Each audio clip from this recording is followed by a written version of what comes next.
இன்று அங்கே டூரிஸ்டுகளாக சென்ற மக்களை கூட உங்களால் பாதுகாக்கக்கூடிய அந்த துப்பில்லாத ஒரு ஆட்சிதான் அங்கே நடைபெற்றுக் கொண்டிருக்கிறது.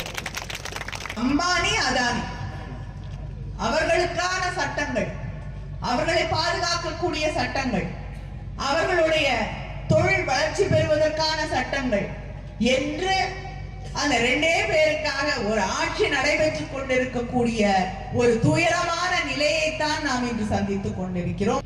ஆனா இந்த சட்டத்துல இந்த மாற்றத்தை அவர்கள் நியாயத்திற்கு எதிராக, நீதிக்கு எதிராக கொண்டு வருகிறார்கள் என்றால், எனக்கு தெரிந்து மும்பாயிலே ஒரு வீடு இருக்கிறது. அந்த வீடு கட்டப்பட்டிருக்கக்கூடிய இடம் வக்ஃப் வாரியத்தை சார்ந்த இடம் என்று இப்ப கோர்ட்ல ஒரு கேஸ் இருக்கு. அந்த வீடு யாரோட வீடு? யார் வீடு? சத்தமா சொல்லுங்க. இந்த நாட்டில் மிக அதிகமாக பேசப்பட்ட ஒரு வீடு.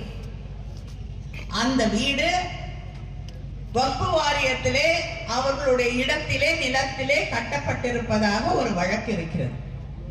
12 வருஷம் அந்த வீட்டுல அவர் இருந்துட்டாருன்னா, எப்ப கட்டினாங்கன்னு ஞாபகம் இல்லை எனக்கு. இருந்துட்டா அந்த வீட்டை யாரும் காலி பண்ணுன்னு சொல்ல முடியாது, அவருக்கே சொந்தம். ஏன்னா இந்த நாட்டின் மிகப்பெரிய ஏழை, அவங்கள வீட்டை விட்டு காலி பண்ணா போறதுக்கு இடம் இல்லை. அந்த வீட்டை பாதுகாக்க வேண்டும் என்று